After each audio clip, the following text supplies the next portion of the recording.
जय राम जी की। श्री रामचरितमानस लंका कांड चल रहा है। अंगद जी रावण की सभा में हैं और रावण से वार्तालाप चल रही है। रावण कहने लगा, अरे अंगद, तू ही बाली का लड़का है। अरे कुलनाशक, तू तो अपने कुल रूपी बांस के लिए अग्नि रूप ही पैदा हुआ, गर्भ में ही क्यों न नष्ट हो गया।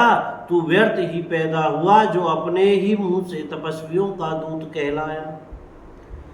अब बाली की कुशल तो बता, वह आजकल कहाँ है। तब अंगद ने हंसकर कहा, कुछ दिन बीतने पर स्वयं ही बाली के पास जाकर अपने मित्र को हृदय से लगाकर उसी से कुशल पूछ लेना। श्री राम जी से विरोध करने पर जैसी कुशल होती है, वह सब तुमको वे सुनावेंगे। हे मूर्ख, सुन, भेद उसी के मन में पड़ सकता है। भेद नीति उसी पर अपना प्रभाव डाल सकती है जिसके हृदय में श्री रघुवीर ने हो। सच है, मैं तो कुल का नाश करने वाला हूं, और हे रावण, तुम कुल के रक्षक हो। अंधे बहरे भी ऐसी बात नहीं कहते। तुम्हारे तो 20 नेत्र और 20 कान हैं। सिर्फ ब्रह्मा आदि देवता और मुनियों के समुदाय जिनके चरणों की सेवा करना चाहते हैं, उनका दूत होकर मैंने कुल को डुबो दिया। अरे, ऐसी बुद्धि होने पर भी तुम्हारा हृदय फट नहीं जाता। वानर अंगद की कठोर वाणी सुनकर रावण आंखें तरेर कर तिरछी करके बोला, रे दुष्ट, मैं तेरे सब कठोर वचन इसलिए सह रहा हूं कि मैं नीति और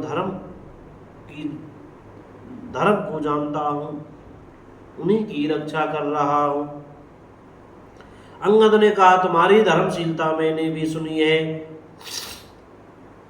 तुमने पराई स्त्री को चोरी की है और दूत की रक्षा की बात तो अपनी आंखों से देख ली। ऐसे धर्म के व्रत को धारण करने वाले तुम डूब कर मर नहीं जाते।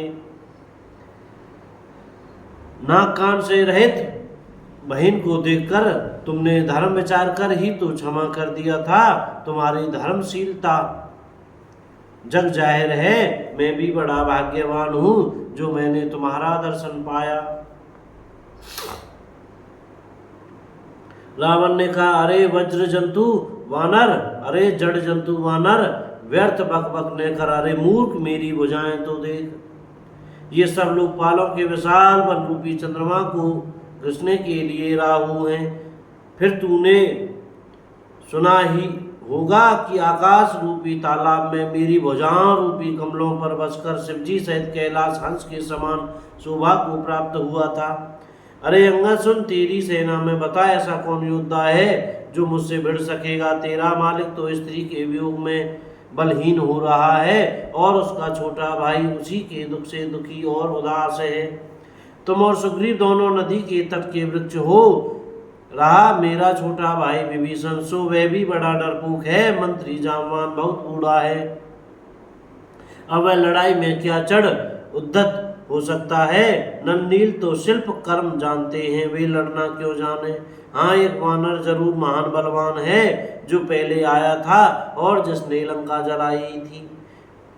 यह वचन सुनते ही बाली पुत्र अंगद ने कहा, हे राक्षस राज, सच्ची बात कहो, क्या उस वानर ने सचमुच तुम्हारा नगर जला दिया।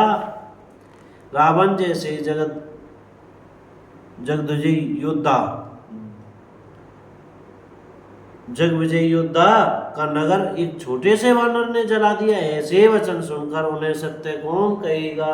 बोलो राजा रामचंद्र की जय हो।